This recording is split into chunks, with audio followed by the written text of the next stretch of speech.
एक पार्क की बेंच पे दो दोस्त बैठे हैं। एक का नाम रवि और दूसरे का नाम विवेक है। रवि एक आलसी व्यक्ति है और विवेक एक मेहनती व्यक्ति है। रवि बोला, यार विवेक, तू इतनी पढ़ाई क्यों करता है? आखिर सब कुछ तो भाग्य से ही तय होता है। विवेक हैरानी से बोलता है, भाग्य? अरे भाई, मेहनत के बिना कोई सफलता नहीं मिलती। भाग्य सिर्फ बहाना है आलसियों का। रवि मुस्कुराकर बोलता है, तू देख लेना, मैं बिना ज्यादा मेहनत किए भी पास हो जाऊंगा और शायद अच्छी नौकरी भी लग जाए। रवि, एक बात बताओ जरा, अगर खेत में बीज ही ना बोया जाए तो फसल कहाँ से उगेगी? बताओ। तुम मानो या ना मानो, कर्म ही असली भाग्य निर्माता हो। दोनों दोस्त दादी के घर गए। दादी उन दोनों को देखकर मुस्कुराते हुए बोली,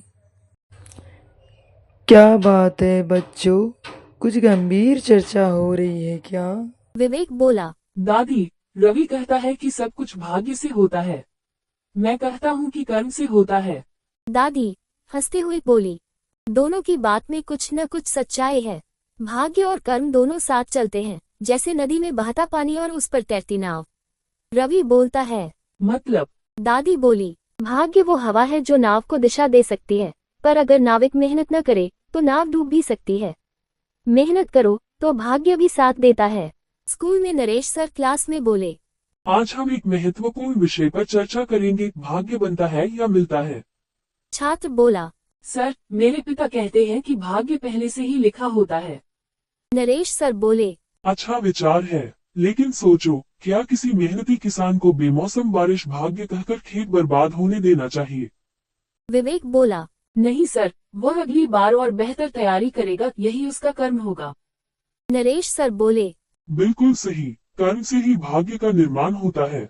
अगर अब्दुल कलाम जी ने अपनी गरीबी को भाग्य मान लिया होता तो वे कभी राष्ट्रपति नहीं बनते। रवि बोला, सर, तो क्या भाग्य का कोई रोल नहीं होता? नरेश सर बोले, भाग्य अवसर ला सकता है, लेकिन सफलता पाने के लिए कर्म जरूरी है। भाग्य दरवाजा खोलता है, पर अंदर तुम खुद चलते हो। पार्क में फिर से रवि और विवेक बैठे हुए हैं। रवि बोला, यार, तू सही था। मैंने मेहनत शुरू की और अब सचमुच सब कुछ आसान लगने लगा है। विवेक बोला, देखा, भाग्य भी उन्हीं का साथ देता है जो खुद की मदद करते हैं। दोनों मुस्कुराते हैं और सूर्य की ओर देखते हैं, जैसे नई शुरुआत की ओर संकेत करते हुए।